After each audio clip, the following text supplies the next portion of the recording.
So this whole thing is not an intellectual conclusion. It's not a recipe or a technique. It's not self-development. It's not self-development. It's not. What the hell is it? Yeah, it's a deep dive into yourself. Into inquiry, yeah. I can say from personal experience that it is affecting my life very strongly, very deeply, and also the other people that are doing this.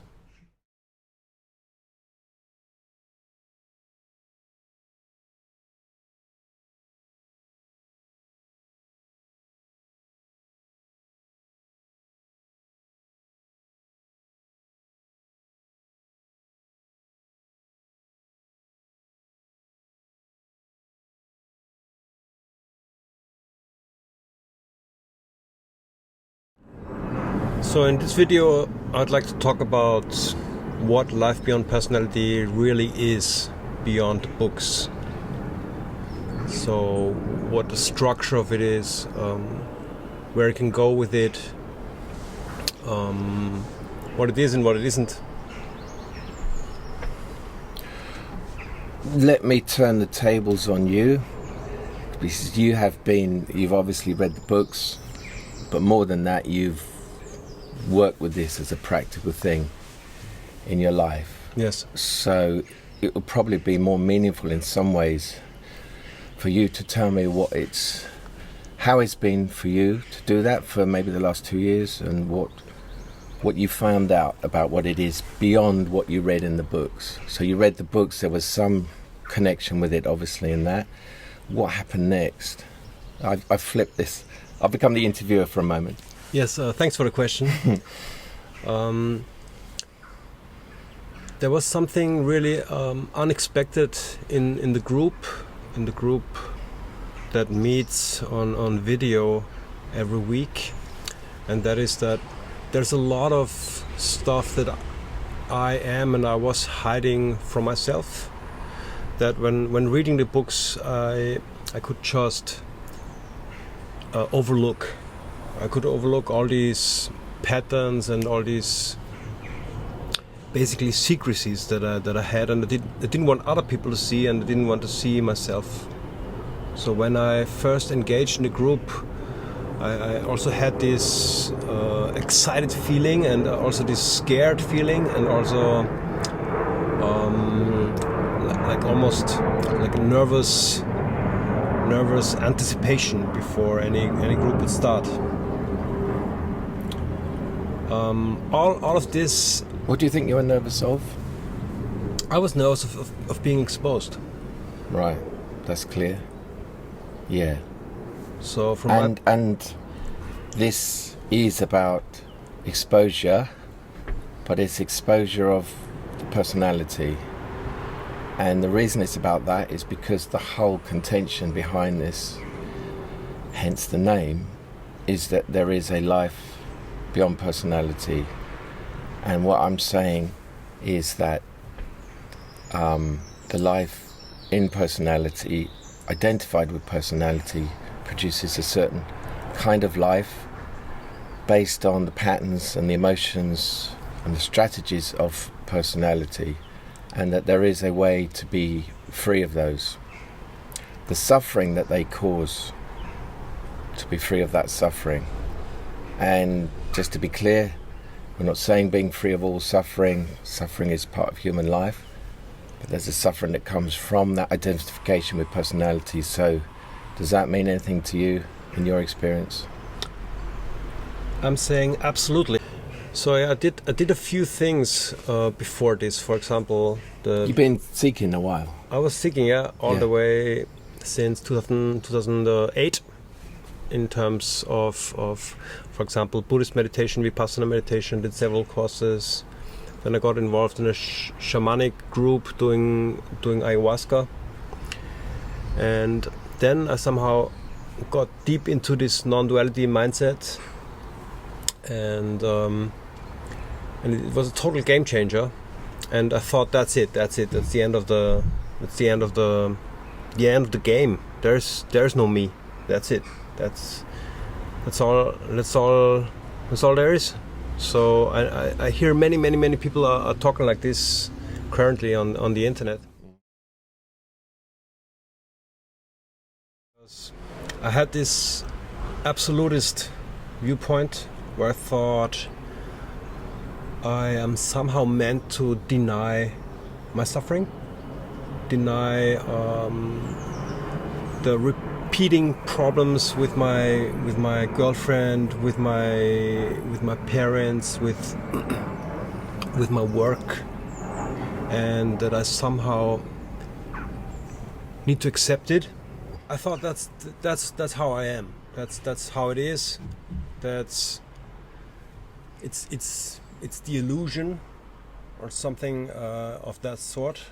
That's the fabricated self that is conditioned and is doing its thing. So you're coming and you've got this problem with your girlfriend, so we're just using that as an example, and the absolutists say you don't exist, so that problem doesn't exist. Would you agree that's essentially what they're saying? Yes. Something like that, isn't it? Yes. Yeah. So they get you to focus on the absolute truth that Marcus doesn't exist. Therefore, what are you talking about? Problem? You don't even exist. The logical thing is you don't exist. Therefore, your problem doesn't exist. So, how did that work out for you? Because I know you quite well, and I know that you go into things fully, and you don't do things lightly. And you went into this, right? This philosophy, let's call it. And how was that then? For me, I knew something was off because I was still suffering strongly. I had fears, but I didn't want to admit them somehow, and it took a lot of input from someone else to understand that I'm actually a human being. It's not enough to just say I'm not there. So I started to embrace this suffering and this pain and accept it. So that was a lot to do with acceptance, is that right? Like this is your life, this is how you are, and the best you can do is just accept it. Yes. It's quite an extreme jump, isn't it? You've gone from there to there. It's a very different kind of philosophy, isn't it? Yes, I mean it is. It was also saying that the rigid concept of the so-called homunculus, like the little guy living in the mind that is controlling everything, is not there. There was still true. So now I was in a world where there wasn't a doer, but there was. So that was similar to the absolutist thing. It was in that regard similar. Yeah. But it was still acknowledging the suffering, acknowledging the imperfection, the limits of knowledge. Yeah. But yeah, what you're doing is even different than that. So how is that? How is it different? Well, again, I'm going to put it back to you because it's you know from your experience how it's different. So I'll answer as well. But you know, how is it different in your experience? To put it simply, there are things that should be investigated and that are actually bound to change in your cosmos. Right, so that's the big difference to both of them, actually, to both the previous paths you were kind of following, that there are things that say it again, that could be changed. Yeah, there are things that are bound to change and things that should be investigated. Things that should be investigated, that's it, yeah. So that's what I mean by inquiry. You know, the top level of inquiry is who am I? And underneath that, I see there's like many manifestations of that. And that manifests in the life of you, of a person. And I'm saying in this inquiry that, I mean, a phrase I often use is everything is seen. Like, who would it be who's choosing not to investigate? That's something I would bring to that question.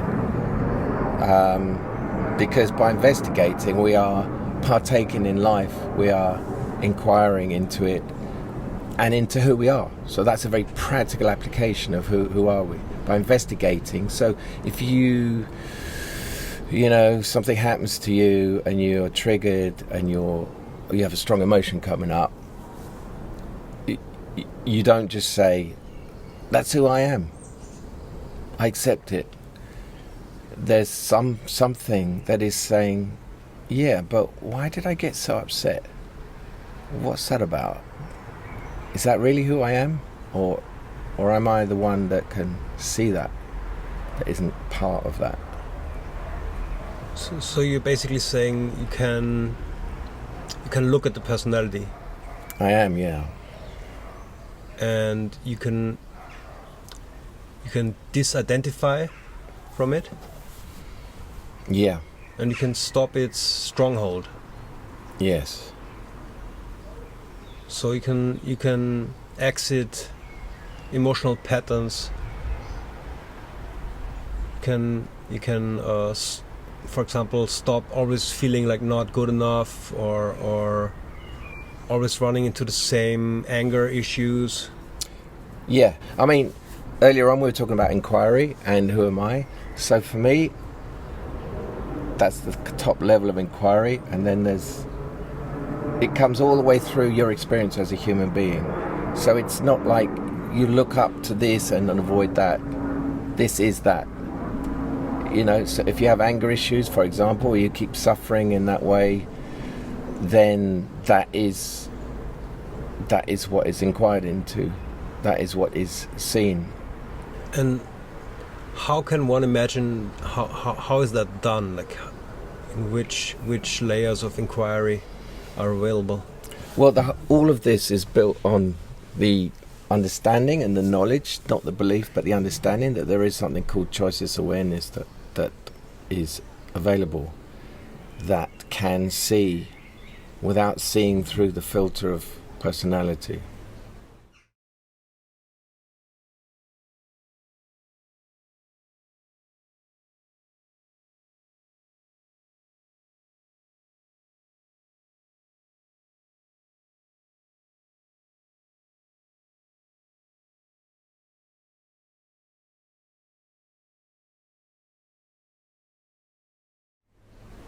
So the personality has its own agenda. It has its own structures, desires, emotions, and most people basically live through those things. So if they've got residual anger from events in the past, and they're an angry person, they live that anger, they suffer that anger. People around them suffer that anger. They think, well, that's just who I am.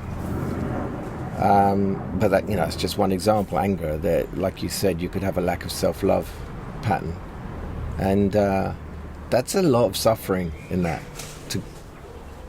To go through this life believing you're not lovable, you're not worthy of love, you're not okay as you are. That's a lot of suffering in a life. That can ruin a life. But if you think you are those thoughts, which is what your personality holds, you will experience that life, and that's how that will be your life. And I'm saying that's not who you are.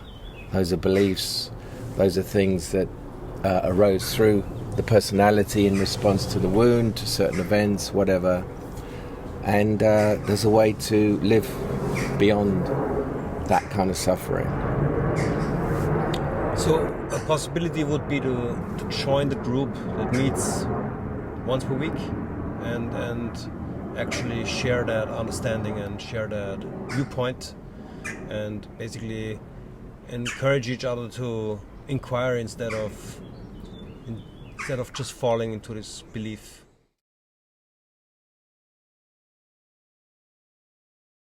So I've kind of given just now kind of proposition of what this is, what life beyond personality is. So then, in order to, I'm not asking anyone to believe it, but if anyone it resonates with them somewhere, and what that means is like something in them says there's something in this, or there's something that might be true there, or something for me, then what they need to do is to inquire into what I've just proposed and find out if it's true. So how do you do that? You do that by, there's obviously reading the books is a kind of first level thing, because I'm laying out this proposition. But then after that, there's levels of engagement where one can go further into this. So one way is it's good to be with other people who are looking into this and see what they've found out, what their experience is. You get support. You're with like-minded people, because, you talk to the average man in the street about this, you will not get very far. So you need to be with people in order to engage with this more. You need to be around at least some people who are doing what you're doing and looking into it within the context of their own lives. And then my job is to, in the groups and in our talks, I'm just kind of representing what I've just shared with you. So whatever subject comes up, or whatever experience comes up in the group that someone brings to it, I will give the viewpoint from the proposition I've said, of that there is something called life beyond personality, which is that one can wake up from a life of personality. And that's my kind of role in this. Mm-hmm. It's like steering a ship. I just keep steering it in the direction of the sun, as it were. Mm-hmm.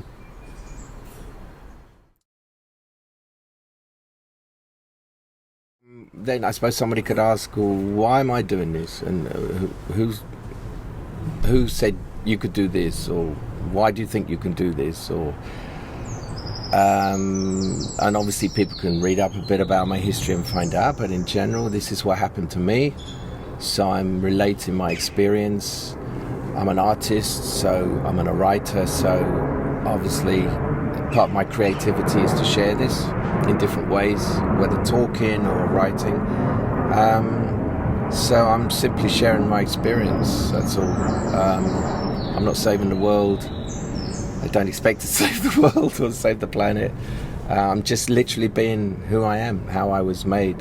But I'm doing that without the filter of personality, which might say, what might my personality say were it operating here? You can't do this. How can you tell people this? How do you know that's true? There's all sorts of things it could do to sort of disprove this. But I'm not living with those structures putting me in a cage that says you can't do this, you can't do that. Mm-hmm. Whether what anyone does with it is nothing to do with me. If anyone gets it or not is nothing to do with me. If I have a need of people getting it, that would be personality. So that's another thing too. So I'm just playing, really. I'm playing, but it's more than that also, because I feel it's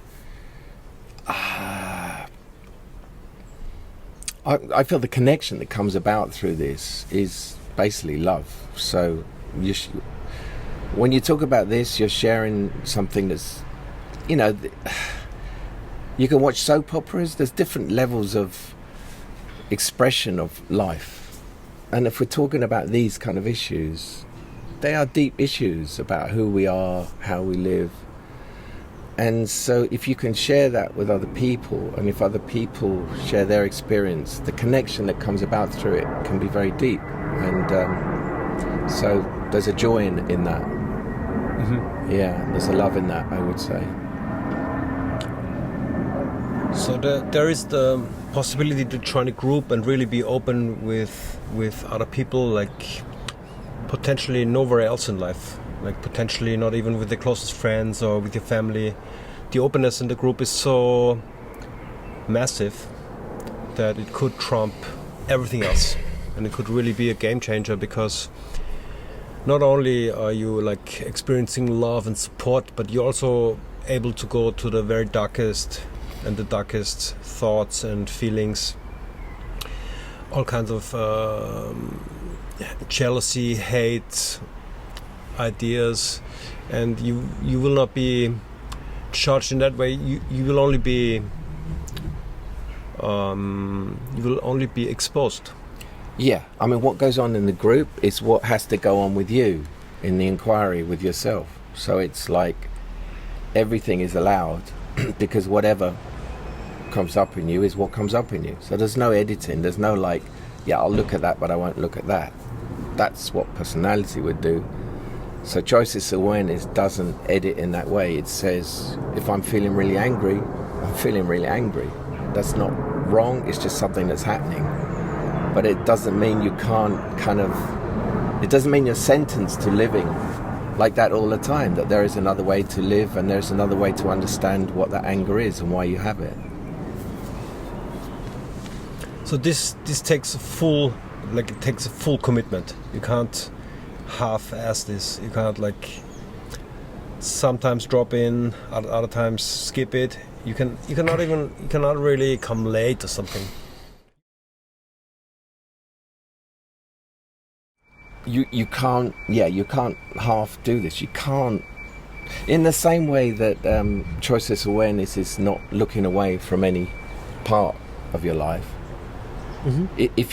If you start saying, I'm willing to look at that, but I won't look at that, well, that just doesn't work. That's what personality does. So you're not living what I'm talking about if you're doing that. You're not really inquiring then. You're choosing. You're saying, I'll look at that, but I won't look at that. Then you will stay like you were in relation to that issue because you're not getting to the root of it. So by its nature, if it's not done 100%, you're basically saying, yeah, I'm looking at personality, but just a bit, because I don't really want to look at that. It's a bit too painful, or that's a bit too confronting.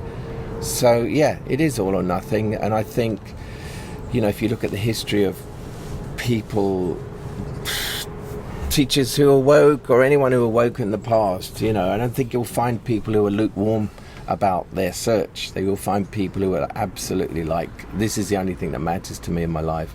And if I don't find this, there's nothing else that will that will fulfill that yearning. So yeah, it is 100% or not. And that's not about 100% to me or to L.B.P. It's about 100% to you. It's 100% to your inquiry. And, some people could say, oh, that makes it sound like work, or it's like, you can put the word work on it if you want, but it's just how it is. If you're not 100%, then if you put 50% in it, you'll get 50% from it. I'm only going on my experience. This happened to me because I was 100%. This was the only thing that was left that mattered to me. And I know that had I not had that, I would have found ways to escape seeing certain things, and I would have stopped in certain areas and kind of made camp. Oh, I'm kind of comfortable here, I'll just stop here, It wouldn't have happened, the shift wouldn't have happened had I not been 100%. So, of course, that's the same for anyone. Yeah. And you can also then have sessions with you directly, right? To go even so there's deeper. As I said earlier, there's sort of levels of engagement, and the top level will be reading the book, and then books, and then you can, the website has videos like this on it, and music that's about this, and information about the books. So there's that repository for all this. You can engage in the group on Facebook. There's the Facebook group where you can comment, and there's a certain amount of inquiry there, but it's kind of pretty, obviously it doesn't go too deep because it's all about levels of engagement. And then the next big level of engagement is to join the physical group where we talk about this, because as you said, that's more exposure and that's more of a commitment.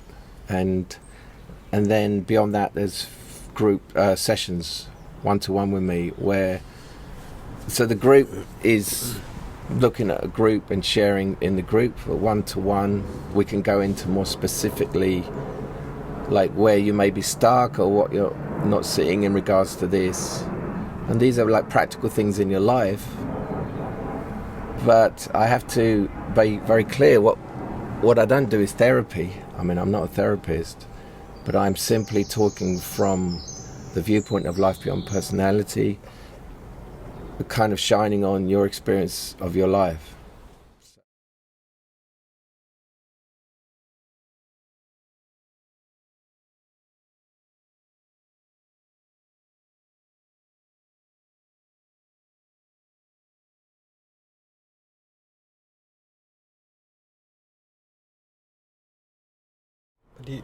You're really saying there is something to open up, like that's a real difference to a lot of the non-duality teachers and a lot of the other folk out there that just say, yeah, you're already awake, this is already it. You're not saying that. You're basically saying go through that emotional patterns, through that suffering, inquiry it, and you're also saying you're not there yet, correct? You're actually saying that. I mean, not to everyone, but to the seeker that hasn't found. To say to a seeker who is not awake that they are awake is an absurd statement that helps no one. If you're awake, you're awake, and if you're not, you're not. To say that everyone's awake, do those people really believe that? Do they really think Donald Trump is awake? Or I don't know. It's just so absurd. I don't even know where to start. What do they mean by awake then? If they mean they're conscious, then all right. But we don't generally. The word awake does not. Anyone who knows spiritual life a bit and has looked at it and heard the great teachers, awake is not just to be living the life of personality and being aware of that box over there or that plant over there. That's not awake by what the term generally means. I mean, obviously it's difficult. It's a big subject to talk about what it does mean. But you could say as much what it doesn't mean, and it doesn't mean that. Do you think everyone you meet is awake? No, I think the majority are asleep. Yeah, but then this is part of the inquiry. What do we mean by asleep? What does that mean? And then almost by looking at that, you can kind of reveal what awake means. I mean, one definition of asleep would be, for me, like identified with your personality. So you are living a life that is created by the beliefs and patterns of that personality. So to awake means you awaken from that delusion. It's also to do with awakening from the delusion that you are a separate person, that you are the doer. It's also that.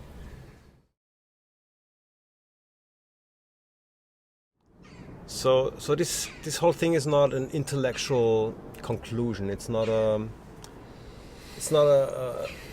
recipe or a technique. It's not self-development. It's not self-development. It's not. What the hell is it? Yeah, it's a deep dive into yourself. Into inquiry, yeah. I can say from personal experience that it is affecting my life very strongly, very deeply, and also the other people that are doing this. So what would you say to someone who said to you, oh, you've just taken on some beliefs or you've got intellectual conclusions about this? I would say it doesn't matter if they think so. I don't see it so. It's not beliefs. This is looking at the. What makes you say it's not a belief? Because what's the difference? Why do you say that? How do you know it's not a belief? I know it from looking at the energy, how the mind and the body work together, and how the wound from childhood affects my behavior, affects my thinking, and how then that just moves away. Like in my case, that I always try to build big intellectual castles that cannot be attacked from any side. And I can open my heart. I can actually be open-hearted, truly, and not be hijacked by personality. So these are like practical signs of like outcomes of your inquiry, really, because the inquiry is kind of come into your life and it's exposed, as you use that word, expose certain things. But it's not just exposing them. I mean, something's happened to them, right? That's what you're saying. So what's happened to them?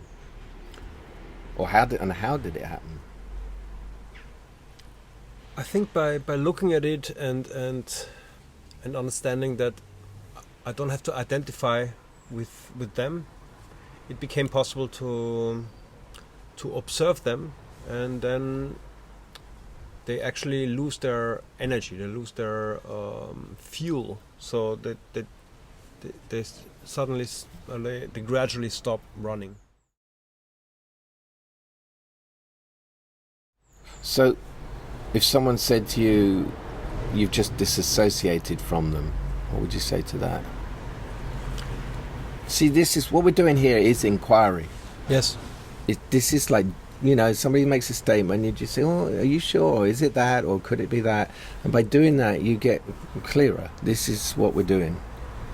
Yeah, I thought about dissociation a lot, and I also did it. I did it before to basically to have strong feelings, but actually not acknowledge them. That's dissociation. Yeah. That is the whole game of saying like there is no me. Right. So dissociation comes from something in you having an objective to not feel something. Exactly, yeah. Yeah, that's the root of dissociation, isn't it? Yeah. So this is, one of the core things we talk about with L.B.P is fulfilling engagement with life. So it's the exact opposite of that. Yeah. So here, you talked about exposure. This is not in any way about looking away. This is about taking the blinkers off and seeing whatever you need to see. So I think the feeling thing is the important thing there. This is not, you've gone beyond certain structures of your personality, but that's not you cutting off from them. It's come about through you exposing them, bringing awareness to it, and there's a natural, as you say, the fuel goes out of them, because what drove them before is not there to drive them anymore. That's so in the group, as people, one of the things that happens is in the group, as is people share, they share experience if they're going through a hard time or whatever, but they will also share, I was in this situation in a shop and somebody attacked me verbally, and I didn't react, or I saw what they were doing, or do you see what I mean? There are these moments where people share the practical outcome of this in their life, like their lives are changing, and so some people say, "What is it? Self-development? You've got to change." Well, that's something that's leveled against this. You're just doing self-development. Well, yeah, does something need to be developed? No, I would say something needs to be taken out, which reveals what's already there. And what needs to be taken out is the identification with personality. So the Gurdjieff put it, personality is like the false you. It's something that grew up, it's like an entity that kind of took over the show of you, that you think is you, you've been trained to think is you by society, by your family, by everyone around you. And I'm kind of just suggesting that that's a kind of hypnosis. And when you see through that hypnosis, you wake up out of that dream. And then you have a very different life. And it's a life that is freer. Well, it's certainly freer of personality. Not all suffering goes, as I said earlier on, because suffering is part of life too. But the suffering of personality diminishes and diminishes.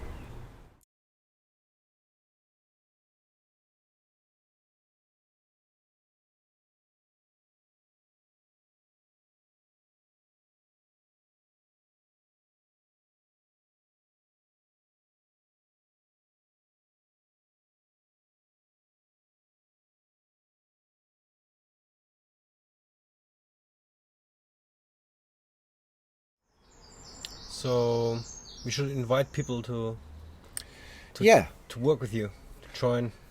Yeah. So we're basically saying, if any of this resonates with you, and you feel like this is something that feels true to you, that you want to go further into, we're saying, just as you did, contact us, contact me, and then you can enter into a deeper level of engagement with this, and that's when it starts working, really.